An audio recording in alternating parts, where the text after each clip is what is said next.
हम्म तो food contains essential substances called nutrients that help our body grow and function properly. Food में कुछ ऐसे essential substances होते हैं जिनको हम लोग nutrients बोलते हैं। मतलब फूड क्या कंटेन करता है, कुछ इसेंशियल सब्सटेंसेस, कुछ जरूरी सब्सटेंसेस। उन जरूरी सब्सटेंसेस को हम लोग क्या कहेंगे, न्यूट्रिएंट्स कहेंगे। That help our body grow and function properly. यही जो इसेंशियल सब्सटेंसेस हैं जिनको हम लोग न्यूट्रिएंट्स कह रहे हैं, यही हमारी बॉडी को ग्रो करने में और अच्छे से फंक्शन करने में हेल्प करता है। The major nutrients includes carbohydrates, fats, protein, fat, vitamin and minerals. अब मेजर न्यूट्रिएंट्स क्या क्या होते हैं? कार्बोहाइड्रेट्स। कार्बोहाइड्रेट्स को हम लोग एनर्जी गिविंग न्यूट्रिएंट्स कहते हैं। Protein, body building nutrients. Fats को भी हम लोग एनर्जी गिविंग न्यूट्रिएंट्स बोलते हैं। और विटामिन एंड मिनरल्स को क्या कहते हैं? Protective nutrients. each serving a specific purpose like providing energy and building tissues। हर एक न्यूट्रिएंट, जो भी ये एसेंशियल सब्सटेंसेस है जिनको हम न्यूट्रिएंट कह रहे हैं, इनमें से जो ये 5 मेजर न्यूट्रिएंट्स हैं, इनका अपना एक स्पेसिफिक पर्पस है। हम लोग मतलब ये हमारी डाइट में इंक्लूड क्यों है, सबका एक अलग अलग स्पेसिफिक फंक्शन होता है। A balanced diet ensure we receive all these nutrients in the right portions to maintain optimal health। एक बैलेंस्ड डाइट क्या इंश्योर करती है? एक बैलेंस्ड डाइट मतलब क्या? एक बैलेंस्ड डाइट में क्या होना चाहिए? हर हर तरीके के न्यूट्रिएंट्स होना चाहिए। हर जो भी ये 5 मेजर न्यूट्रिएंट्स लिखे हुए हैं, ये सारे न्यूट्रिएंट्स होने चाहिए और हमारे बॉडी को ये न्यूट्रिएंट्स एक राइट प्रपोर्शन में चाहिए होते हैं, मतलब एक करेक्ट अमाउंट में चाहिए होते हैं, जिससे हमारी बॉडी की हेल्थ मेंटेन रहे। ठीक, समझ आया? अनाया, समझ आया? Yes ma'am. कार्बोहाइड्रेट नहीं बताया। पैसे पता चले जाए वैसा की बोले तो बाकी यहाँ जो है धीरे तरीके से जो है फोन करवा देंगे तो उसको लगता है वो थोड़ी सारा मेरे को लगभग सच है। इस तरीके से दो रास्ता है, आपको बताओ क्या कर सकते हैं। अब पहला हमारा इसेंशियल न्यूट्रिएंट क्या आता है? इसेंशियल सब्सटेंस में पहला क्या आता है? कार्बोहाइड्रेट्स। कार्बोहाइड्रेट्स को हम एनर्जी गिविंग न्यूट्रिएंट्स भी कहते हैं। अनाया, क्या समझती हो कार्बोहाइड्रेट से? Energy giving nutrients. हाँ एनर्जी गिविंग न्यूट्रिएंट्स मैंने हाँ, तो समझा। अगर हम कोई भी कार्बोहाइड्रेट को खा लेंगे तो क्या हमें तुरंत एनर्जी मिल जाएगी? नहीं। हाँ। अच्छा,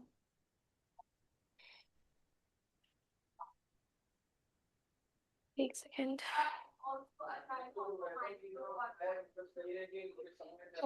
Carbohydrates are essential organic compound composed of carbon, hydrogen and oxygen। Carbohydrates बहुत जरूरी ऑर्गेनिक कंपाउंड्स हैं, और ऑर्गेनिक कंपाउंड्स किससे मिलकर बने होते हैं? कार्बन, हाइड्रोजन और ऑक्सीजन से। क्या जो बता रहे हैं,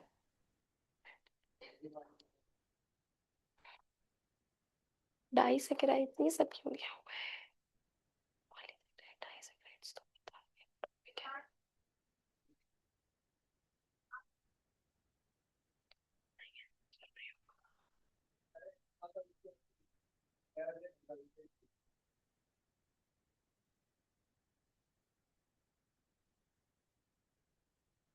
अगर उसको अपनी इमेज पे लगा है थोड़ा रिजल्ट आ रहा है डेटा टाइप करनी ना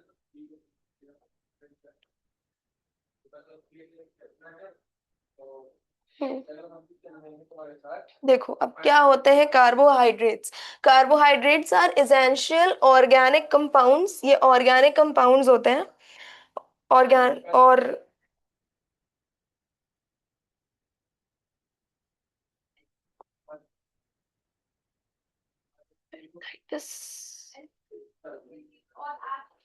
ठीक है, इनको हम लोग ऑर्गेनिक कंपाउंड्स बोलते हैं, कार्बोहाइड्रेट्स को। और ये किससे कंपोज्ड होकर बनते हैं? कार्बन, हाइड्रोजन और ऑक्सीजन।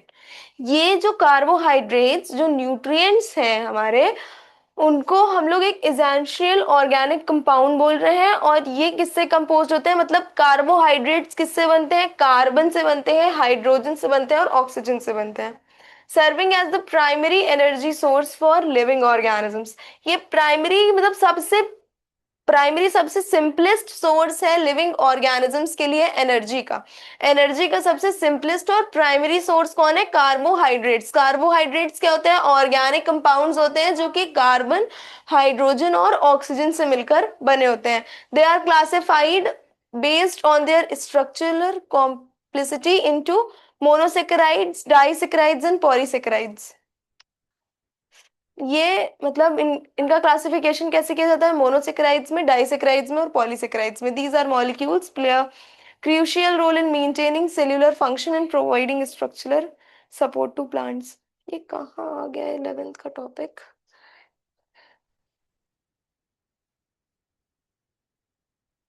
लोगों को बताते हैं।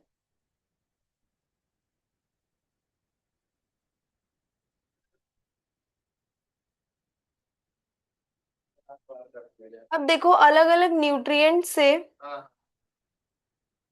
हमें कौन सी अलग अलग डिसीजेस होती हैं। मतलब अगर हमारी बॉडी में किसी चीज की कोई भी न्यूट्रिएंट की डेफिशिएंसी हो जाएगी तो हमें क्या हो जाएगा?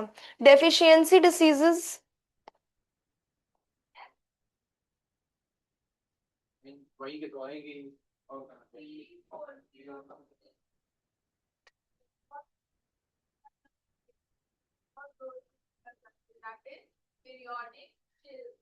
Deficiency diseases occur when the body lacks specific nutrients over a prolonged period। देखो, डेफिशिएंसी डिसीजेस मतलब अगर हमारी बॉडी में कोई भी न्यूट्रिएंट की कमी हो गई, जैसे हमने कार्बोहाइड्रेट पढ़ा, फैट पढ़ा, प्रोटीन पढ़ा, विटामिन, मिनरल्स, ये जो न्यूट्रिएंट्स एसेंशियल सब्सटेंसेस है जो हमारे फूड में प्रेजेंट है, अगर हमें कोई एक की भी बॉडी में कमी हो गई तो उससे क्या होगा? हमें डेफिशिएंसी डिसीजेस हो जाएंगे, मतलब हमें उस न्यूट्रिएंट की कमी हो जाएगी। For example, a lack of vitamin C can lead to बेरी। देखो, अब अगर हमारी बॉडी में विटामिन सी की कमी हो गई तो हमको अलग अलग डिसीजेस हो जाती हैं विटामिन सी से रिलेटेड।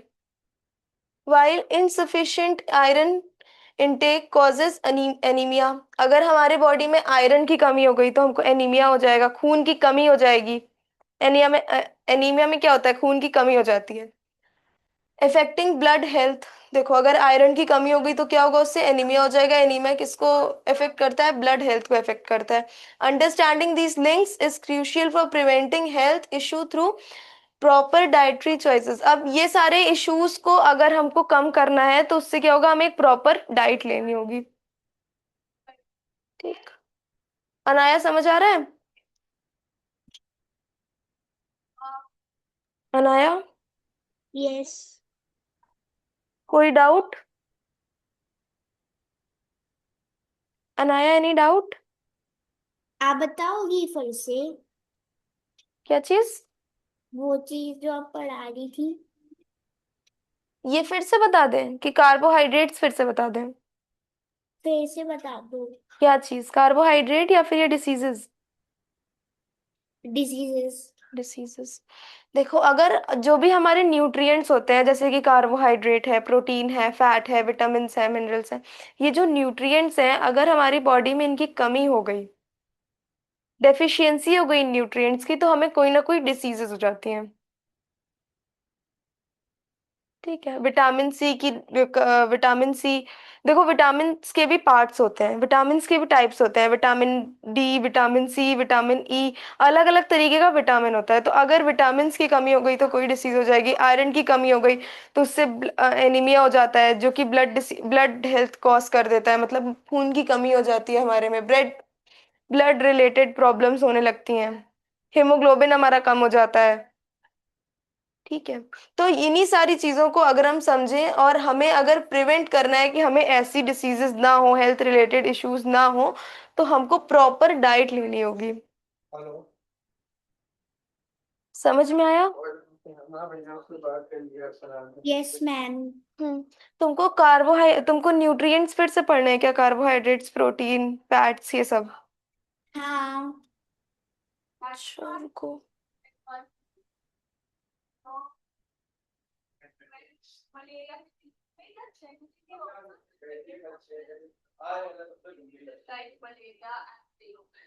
हाँ हमारे घर आ जाना साथ में चलते हैं चार कर तो क्यों करा बात।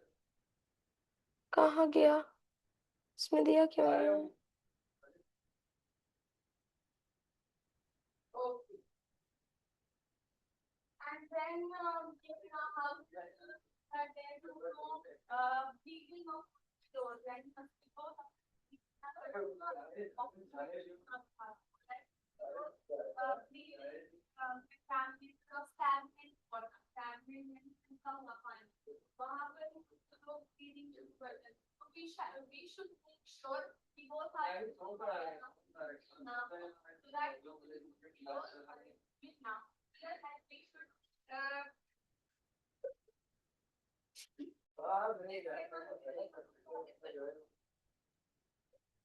एक सेकेंड। हम कभी कभी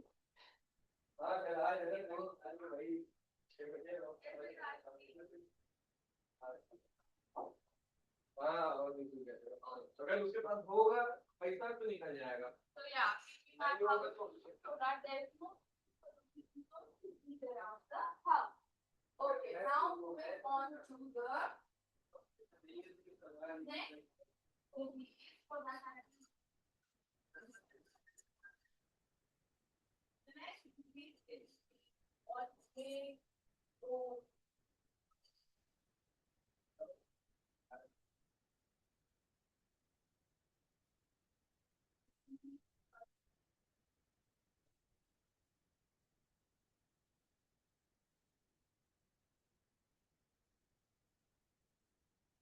नहीं होगा तो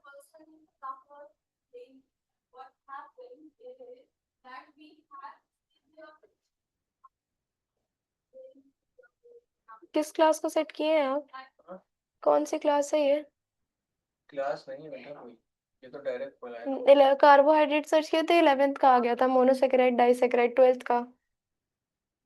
फिर क्लास स्टार्ट करके करा दो। फूड एंड हेल्थ पढ़ा रही थी तो काफी पेज निकल आया होगा। हाँ पर कार्बोहाइड्रेट का नहीं आया था, और इसका न्यूट्रिएंट्स का नहीं आया था, डिसीजेस आ गई थी डायरेक्ट। है फिर ये देखिए आता है कि नहीं। आया करते हैं यहाँ पे लेसन। बात तो है, CBSE आना तो चाहिए, इजी चीज। इजी नहीं है यहाँ पे रीसेट टॉपिक करके यहाँ पे लिख देना सजा हो जाती तो।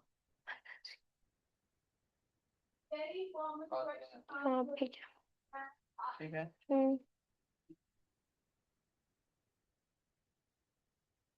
इस गर्मी लग रही है।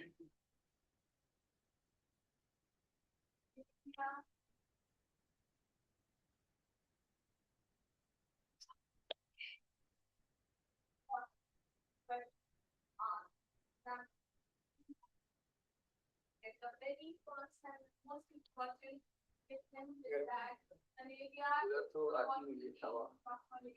जैसे आती है, इधर भी देर में आती होगी इधर क्या? इधर नहीं आती। उधर अगर खड़े हो जाएंगे इसी तरह इधर हम्म। इधर नहीं आती। वरना तो है ना।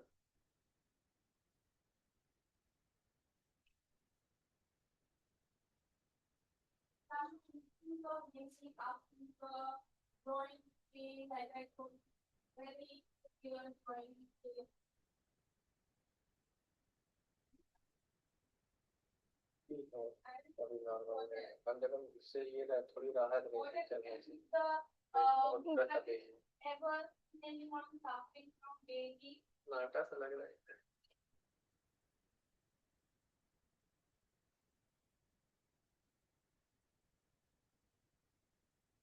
इसको पहले से ढूंढ के रख लेना चाहिए। इसको कल आधे घंटे पहले से, कल से ढूंढ के रख लेंगे सारे क्लास का, जो नहीं यहाँ यार टाइम वेस्ट होता है।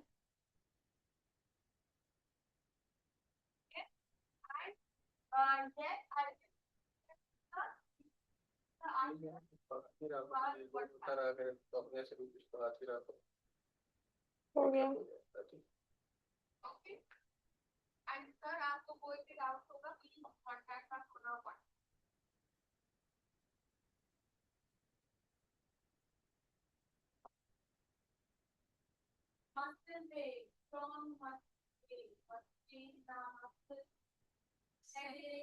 कितने बजे तक के हैं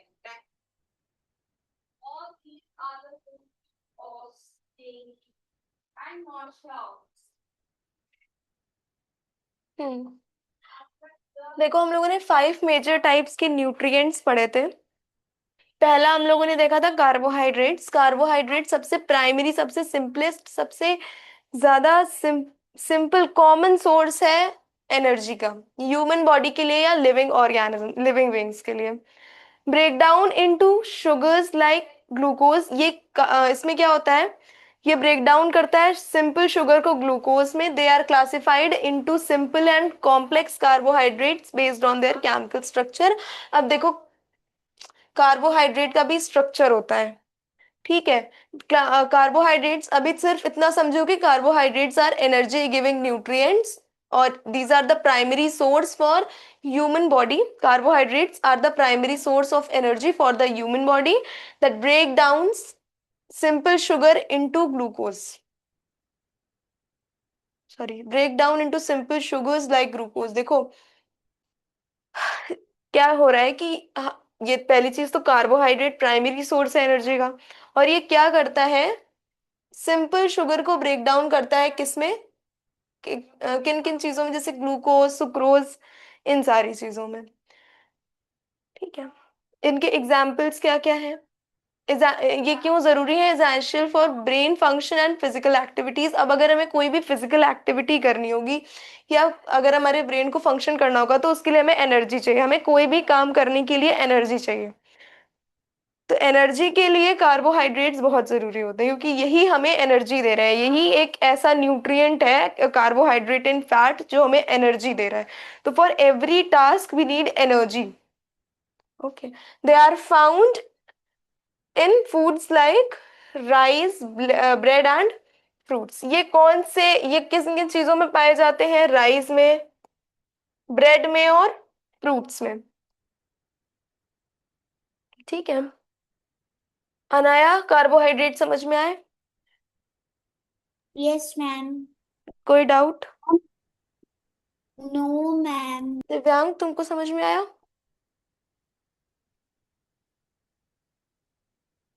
हमारी आवाज ही नहीं आ रही मुझे। Yeah.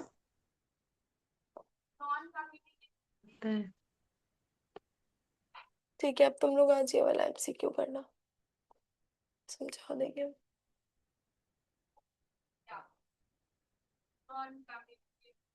The role of proteins. अब हम लोगों ने कार्बोहाइड्रेट्स के बाद प्रोटीन्स को देखा था। Proteins are also known as body building nutrients. Proteins are often refers to as the building blocks of life because they are essential for the growth and repair body tissues। देखो proteins को हम लोग body building blocks भी बोलते हैं life का, क्योंकि ये बहुत ज्यादा जरूरी है हमारी ग्रोथ में, और बॉडी के जो टिश्यूज हैं और सेल्स हैं उनको रिपेयर करने के लिए। हमारी बॉडी किससे बनी हुई है, सेल्स से बनी हुई है। टिश्यूज कैसे बनते हैं, सेल्स से बनते हैं।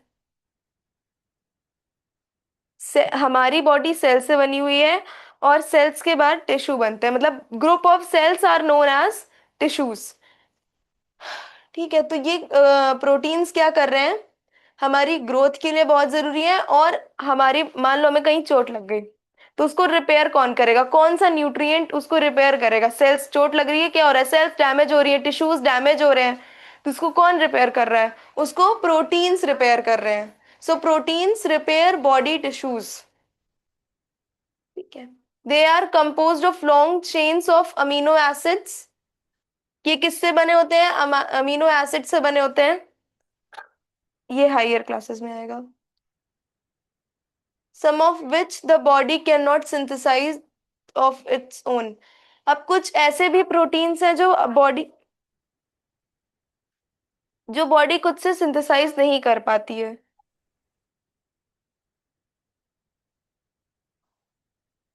Good sources of proteins include pulses, egg, meat and dairy products. Protein के सोर्सेज क्या क्या है, अच्छे सोर्सेज क्या क्या है? पल्सेस में पाया जाता है, एग में पाया जाता है, मीट में और डेयरी प्रोडक्ट्स में पाया जाता है। मैम हाँ, मैम कार्बोहाइड्रेट से फैट होता है ना? कार्बोहाइड्रेट से क्या होता है? फैट। फैट? नहीं नहीं, कार्बोहाइड्रेट फैट नहीं है। फैट और कार्बोहाइड्रेट अलग अलग न्यूट्रिएंट्स होते हैं। कार्बोहाइड्रेट और फैट दोनों से हमें एनर्जी मिलती है, ये हम कह सकते हैं, लेकिन दोनों अलग अलग न्यूट्रिएंट है। कार्बोहाइड्रेट हमारी बॉडी को वार्म रखता है, गरम रख सॉरी, फैट हमारी बॉडी को वार्म रखता है, गरम रखता है, एनर्जी तो देता ही है, लेकिन फैट हमारी बॉडी को गरम भी रखता है। तो दोनों अलग अलग न्यूट्रिएंट्स है। 5 मेजर न्यूट्रिएंट्स होते हैं, जैसे कि carbohydrates, protein, fat, vitamin and minerals. तो फैट अलग है और कार्बोहाइड्रेट अलग है। क्या मानना है? समझ में आया? Yes ma'am. हाँ चलो।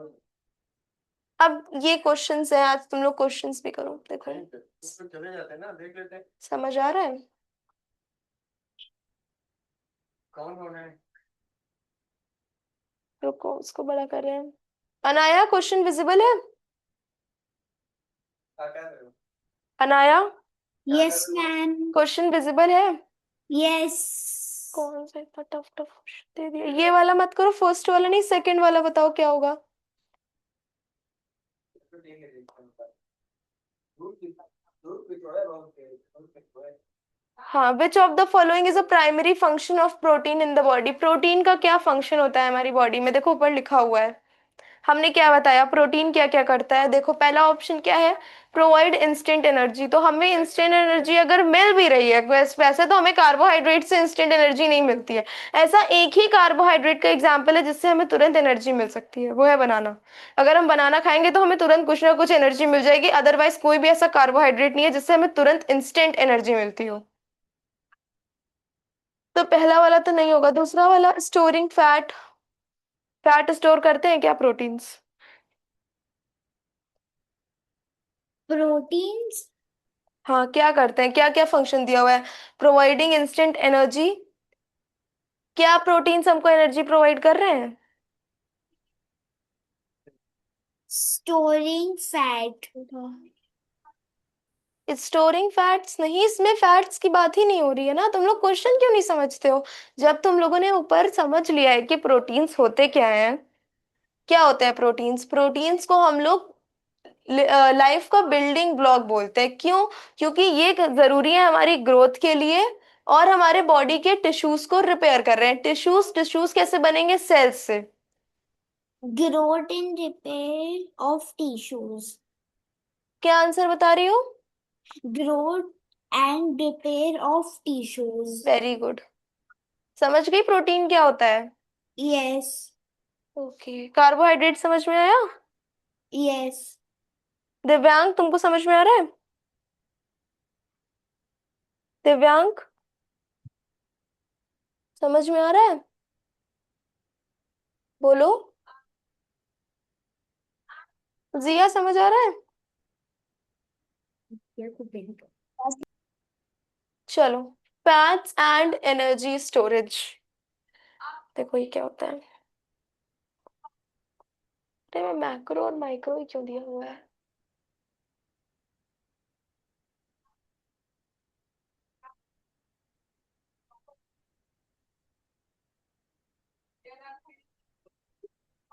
Fats are concentrated sources of energy that help the body absorb essential vitamins and protect vital organs. Fats क्या होते हैं? Concentrated source of energy है। और ये फैट्स किस में हेल्प कर रहे हैं? बॉडी में विटामिन्स को एब्जॉर्ब करने में हेल्प कर रहे हैं। देखो विटामिन्स हमें कहाँ कहाँ से मिलता है? विटामिन्स हमें कहाँ कहाँ से मिलता है? Anaya, yes ma'am. विटामिन्स हमें कहाँ कहाँ से मिलता है?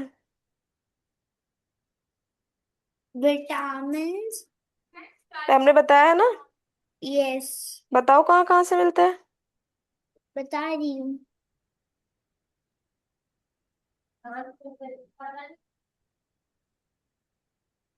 विटामिन हमको फ्रूट्स हम्म। और वेजिटेबल्स खाने से मिलता है, और फ्रूट्स हमको है। हेल्थ और डाइट के साथ भी करना पड़ता है। हाँ वेरी गुड। अब देखो लिख सबसे पहले, वेजिटेबल खाना पड़ता है। देखो सबसे पहले क्या लिखा हुआ है, fats are concentrated source of energy. इस लाइन का क्या मतलब हुआ, fats are concentrated source of energy.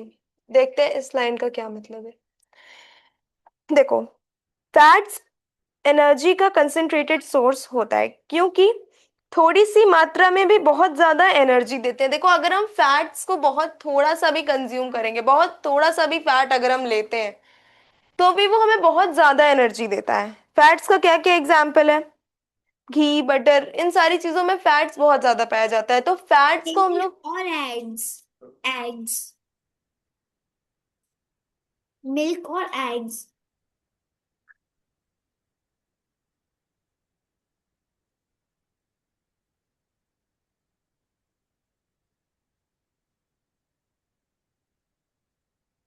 Ma'am, हाँ अभी आपका माइक म्यूट था। हाँ हाँ, तो एक मिनट रुक जाओ।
Just wait for 2 minutes।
थोड़ा ग्लिच आ गया था, I am sorry for that.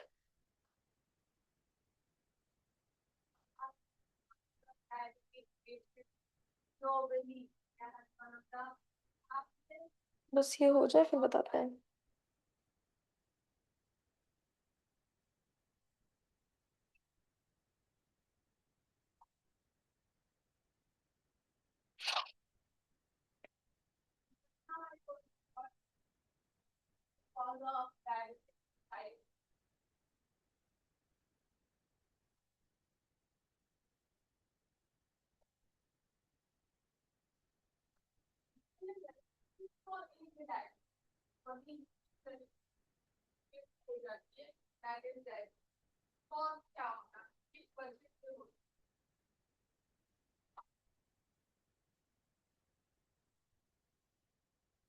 Okay, introduction to communicable diseases. अब हम लोग डिसीजेस पढ़ेंगे और उसमें पढ़ेंगे कि कम्युनिकेबल डिसीजेस क्या होता है। Communicable diseases are illness caused by pathogens, bacteria, virus and fungi that spread from an infected person to a healthy individual. देखो, कम्युनिकेबल डिसीजेस, जब हम किसी से कम्युनिकेट कर रहे हैं, मिल रहे हैं, तो ये जो डिसीजेस हमें हो जाती हैं, जैसे किसी को कफ है, ठीक है, तो ये जब हम उनसे मिल रहे हैं तो उन्हीं के इन्फेक्शन से हमें वो डिसीजेस हो जा रही हैं। किसी कोई इन्फेक्टेड पर्सन है, किसी को कोई चीज का इन्फेक्शन है और वो डिसीज हमको भी हो गई, कोई हेल्दी इंडिविजुअल को भी हो गई, तो उसको हम लोग बोलते हैं communicable diseases.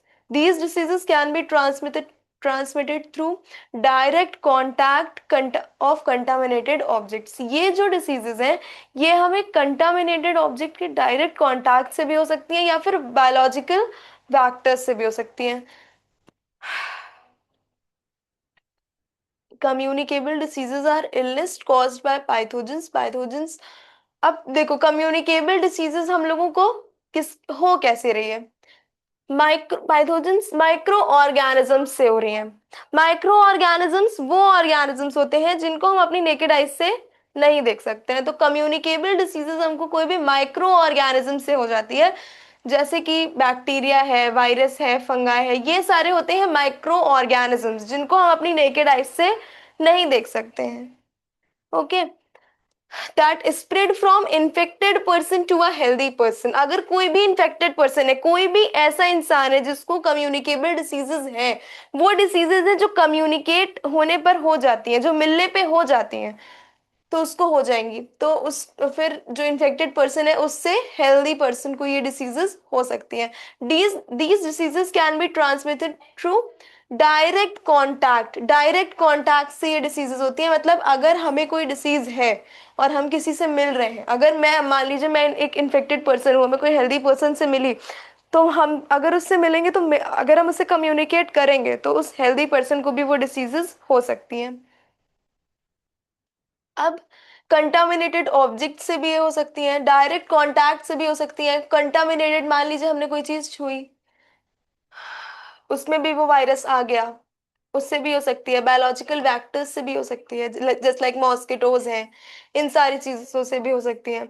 Understanding these understanding how these pathogens move in the first step in preventing wild spread infection with in a community. अब इससे हमें ये पता चलता है कि कैसे एक ही पैथोजन पूरी कम्युनिटी में ये डिसीज कॉज कर सकता है। मान लो एक बायोलॉजिकल वेक्टर हम लोग कोई भी ले लेंगे, मान लो मॉस्किटो है, तो मॉस्किटो क्या कर रहा है, वही मॉस्किटो हमारे पास आया, हम इन्फेक्टेड हैं, हमसे किसी और तक चला गया तो उसको भी वही इन्फेक्शन हो गया।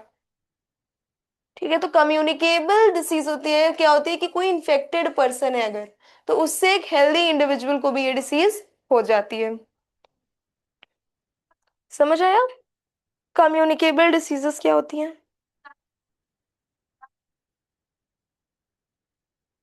रसन, समझ में आया? Sorry, yes ma'am. अनाया, समझ आया? Yes ma'am. ओके, अब कुछ एमसीक्यूज हैं जो, दिव्यांग तुमको समझ में आ रहा है?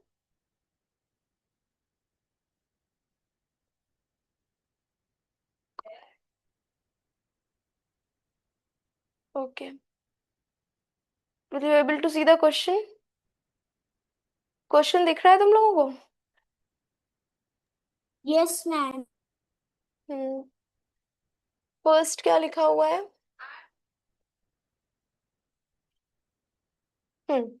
Which of the following is the primary cause of communicable disease. अब क्या सबसे क्या प्राइमरी कॉज है कम्युनिकेबल डिसीज का? देखो, जेनेटिक डिसऑर्डर, इससे तो हो नहीं रही है। जेनेटिकली डिसऑर्डर, जेनेटिक डिसऑर्डर मतलब कि हमारे पेरेंट्स को भी रही हो, उनके पेरेंट्स को भी रही हो, तो जेनेटिक्स है कि हमको ये डिसीज हो जाएंगी, तो ये कोई जेनेटिक डिसऑर्डर तो है नहीं, कम्युनिकेबल डिसीज जेनेटिक डिसऑर्डर नहीं होगा। और नेक्स्ट क्या है? Pathogens in pathogens like bacteria and virus, किनसे हो रही है? क्वेश्चन का मतलब समझो, which of the following is the primary cause of communicable disease. Primary, सबसे पहला कॉज इसका क्या है कम्युनिकेबल डिसीज का? ऑप्शंस देखो क्या क्या लिखे हुए हैं, genetic disorder, pathogens like bacteria and virus, vitamin deficiency या फिजिकल इंजरी। ये डिसीज हमको हो कैसे रही है, प्राइमरी कॉज क्या है इसका, सबसे पहला कॉज क्या है इसका? जेनेटिक डिसऑर्डर है, या फिर हमको ये पैथोजन से हो जाती है लाइक बैक्टीरिया एंड वायरस से हो जा रही है कम्युनिकेबल डिसीज, या विटामिन की डेफिशिएंसी से होती है, या फिर फिजिकल इंजरी से होती है, किससे होती है? अनाया, किससे हो रही है communicable disease? Communicable disease caused by pathogens like bacteria and virus, bacteria और वायरस से हो रही है। pathogens like bacteria and virus. Yes. How are communicable diseases defined in the term of transmission? मतलब कि कम्युनिकेबल डिसीज को हम लोग कैसे डिफाइन कर रहे हैं कि अगर हम कोई से मिल लिए तो ये हमें कैसे ट्रांसमिट, कैसे फैल रही हैं ये डिसीजेस, हम कम्युनिकेबल डिसीजेस को इस टर्म में कैसे डिफाइन कर सकते हैं कि ये फैल रही हैं, कैसे फैलती हैं ये डिसीजेस? अब पहला ऑप्शन देखो क्या लिखा हुआ है, diseases are inherited from parents. मतलब diseases are in diseases that are inherited from parents, इस लाइन का क्या, इस ऑप्शन का क्या मतलब है? तुम लोग क्वेश्चन समझे? सेकंड क्वेश्चन समझ में आया? How are communicable diseases defined in terms of transmission, मतलब कि कम्युनिकेबल डिसीज को हम इस टर्म में कैसे डिफाइन करते हैं कि वो कैसे फैलती है। कम्युनिकेबल डिसीज को हम कैसे बोल सकते हैं कि ये फैल रही है, ये हमें बताना है ऑप्शन से चूज करके। तो पहला ऑप्शन क्या दिया है, diseases that are inherited from parents, जो हमें पेरेंट्स से मिली हैं, वो डिसीजेस जो हमें अपने पेरेंट्स से मिलती हैं उनको हम लोग जेनेटिक डिसऑर्डर या फिर इनहेरिटेड डिसीज बोलते हैं, इनहेरिटेड डिसीज। तो क्या कम्युनिकेबल डिसीज हमको अपने पेरेंट्स से मिल रही हैं? मैम हम्म। थर्ड वाला होगा। Diseases that spread from infected person to healthy person. Good. Second क्या है, disease that occur due to ageing, ageing से भी ये डिसीज नहीं हो रही है, पेरेंट्स से भी हमको नहीं मिली है। Disease that caused by lack of exercise, इससे भी नहीं है। तो कैसे होती है, इन्फेक्टेड पर्सन से हेल्दी पर्सन से स्प्रेड हो रही है। ठीक, चलो next. Direct and indirect transmission, direct हम किसी से मिल रहे हैं तब, या फिर इनडायरेक्ट।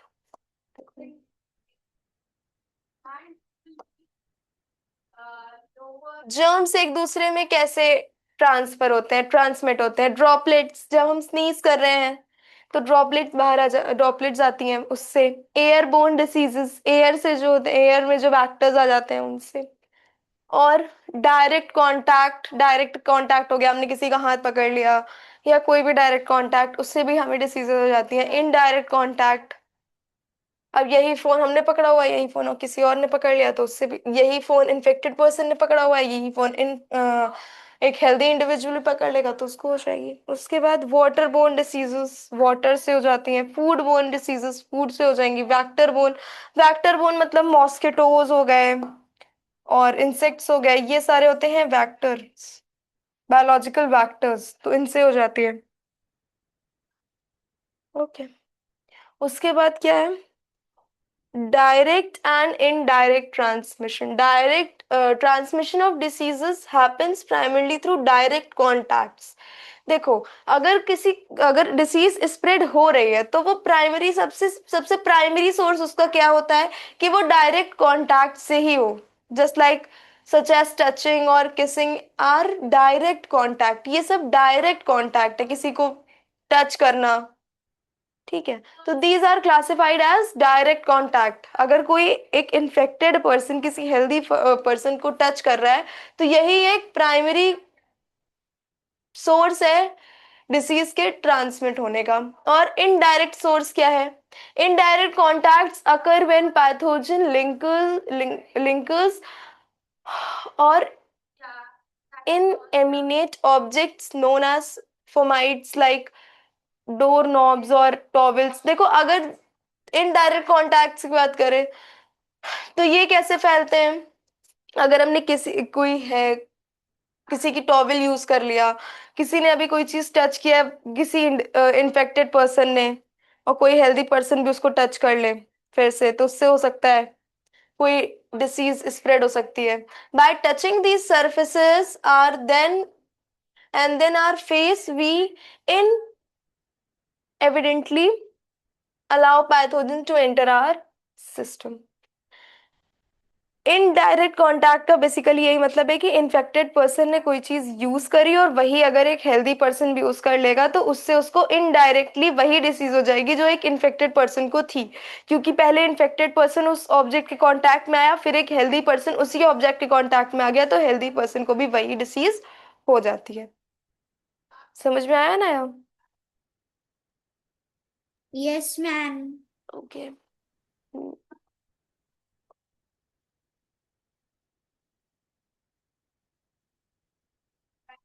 फर्स्ट क्वेश्चन क्या दिया है, what are inanimate objects that carry pathogens called?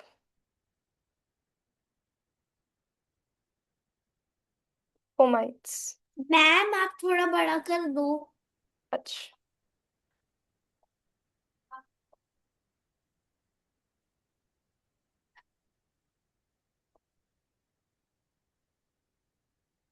मेरा दिमाग Which of the following is an example of direct transmission? Direct transmission का क्या एग्जाम्पल है? Touching a contaminated door knob, sharing a towel with an infected person. देखो, touching a contaminated door knob ये तो नहीं हो सकता डायरेक्ट कांटेक्ट का एग्जाम्पल, क्योंकि हम उसके डायरेक्ट कांटेक्ट में तो नहीं आए, इनडायरेक्टली ये हुआ है, मतलब पहले इन्फेक्टेड पर्सन ने टच किया, फिर हेल्दी इंडिविजुअल ने टच किया, तब वो डिसीज स्प्रेड हुई है, तो फर्स्ट वाला ऑप्शन नहीं हो सकता। Sharing a towel with in an infected person, ये भी इनडायरेक्ट में ही आएगा, हमें डायरेक्ट का एग्जांपल देना है। A handshake with an infected person, अगर मैम हम यही किसी, वाला ही होगा। हाँ मैम ये यही वाला ही होगा। Very good.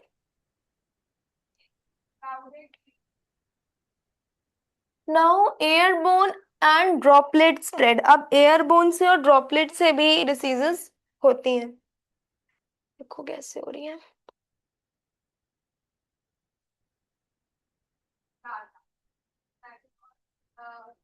And one more of there, right?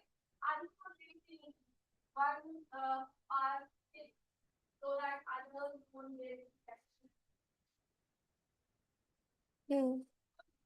Preventive measures हैं जो कि Many respiratory infections spread through airborne particles or droplets released when an infected person coughs, sneezes or talks. देखो, बहुत सारी respiratory infections हैं, जैसे कि कफ है, और कोई अस्थमा है, या फिर टीबी है, लंग्स टीबी है, ये सारी एक रेस्पिरेटरी रिस्पायरेटरी इन्फेक्शन है।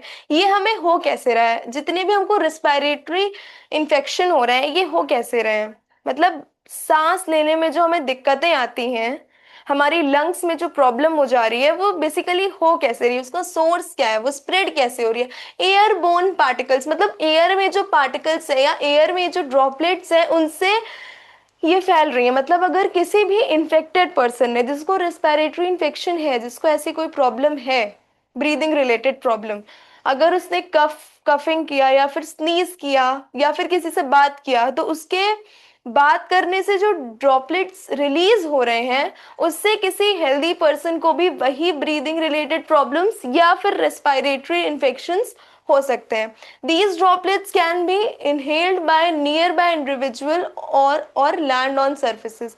ये ड्रॉपलेट्स जो उससे रिलीज हो रही हैं कोई भी इन्फेक्टेड पर्सन से, वो कौन इनहेल करेगा? जो इंडिविजुअल वहां पे है, या फिर वो सरफेस पे आ जाएंगी। Maintaining social balance and wearing mask are effective strategies to maintain the inhalation of infectious particles. अब हमें ये जो सोशल डिस्टेंस है, ये हमें मेंटेन करना है, मास्क का यूज करना है। अगर हम किसी भी क्राउडेड प्लेस पे जा रहे हैं, तो हमें मास्क का यूज करना चाहिए, ताकि हम इन सारी स्ट्रेटजीज जो ये हैं, इनसे हम इफेक्ट रह सके। मतलब हमें ये जो रिस्पिरेटरी इन्फेक्शन से और ब्रीदिंग रिलेटेड प्रॉब्लम्स हो जाती हैं, वो सब ना हो। ये दो क्वेश्चन ये कर लो, फिर बताते हैं। समझ में आया कैसे हम लोगों को रिस्पिरेटरी इन्फेक्शंस और ब्रीदिंग रिलेटेड प्रॉब्लम्स होती हैं? अनाया, समझ आया? अनाया? Yes ma'am. ओके, चलो ये बताओ, how do respiratory pathogens primarily travel from one person to another? मतलब जो रिस्पायरेटरी पैथोजेंस है या माइक्रो ऑर्गेनिजम्स हैं, ये एक पर्सन से दूसरे पर्सन तक कैसे ट्रेवल कर रहे हैं? फर्स्ट है कंटामिनेटेड सॉइल, गंदी मिट्टी से, नहीं। Through air, through droplets released by coughing और स्नीजिंग, कफिंग या स्नीजिंग से हो रहे हैं। कैसे होता है? सेकंड ऑप्शन होगा ना, through droplets releasing by coughing and sneezing.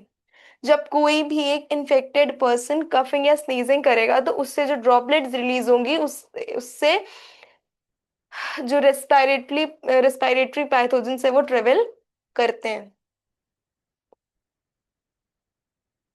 उसके बाद which particle significantly reduces the spread of airborne diseases? Wearing a face mask. Okay, Anaya, समझ में आया आज की क्लास में क्या पढ़ाया? Yes ma'am. कोई doubt? No ma'am. Okay Anaya, इसके आगे हम लोग कल कंटिन्यू करेंगे। Okay, okay ma'am. Okay, thank you. जितना मैंने पढ़ाया उसको रिवाइज रिवाइज करना, उसमें कोई भी डाउट होगा तो फिर कल पूछना। Okay. Okay ma'am. Okay Anaya, thank you, bye. Bye ma'am. Bye.